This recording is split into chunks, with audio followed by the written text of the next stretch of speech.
Oil pulling அது எப்படி பண்ணுறது? காலை எழுந்ததும் எதுவும் சாப்பிடாமல் இதயம் வளத்தை வாயில ஊத்தி நல்லா கொப்பளிக்கணும், அப்புறம் அதை துப்பிடணும். இதுதான் ஆயில் புல்லிங்.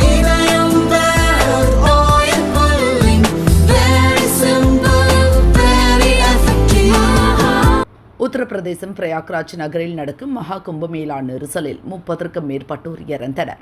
மௌனி அமாவாசை என்று அதிகாலை 2 மணிக்கு சம்பவம் நடந்தது. விஷயம் அறிந்த பிரதமர் மோடி அதிகாலை 4 மணிக்குள் உத்தரப்பிரதேச முதல்வர் யோகி ஆதித்யநாத்திடம் 4 முறை போனில் பேசி விவரங்கள் கேட்டிருக்கிறாராம்.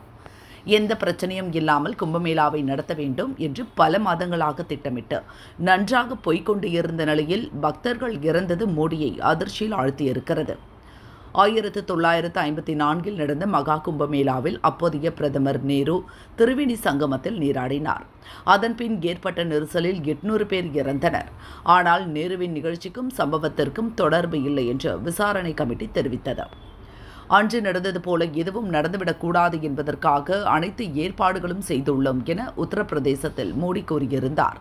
ஆனால் இப்படியொரு சம்பவம் நடந்தது அவரை மிகவும் பாதித்துள்ளது. கும்பமேளாவில் நாளுக்கு நாள் லட்சக்கணக்கில் மக்கள் வருகிறார்கள். சோஷியல் மீடியா தான் இதற்கு காரணம் என்கிறார்கள் அதிகாரிகள். கும்பமேளாவுக்கு வருபவர்கள் போட்டோ வீடியோக்களை பகிர்வதால் அதை பார்க்கும் ஆர்வத்தில் பலரும் குவிக்கின்றனர். மௌனி அமாவாசை என்று அதிகாலை 1 மணிக்கு நீராட செல்லுங்கள் என்று சிலர் புரளியை கிளப்பிவிட்டதால் நெரிசல் ஏற்பட்டதாக கூறப்படுகிறது.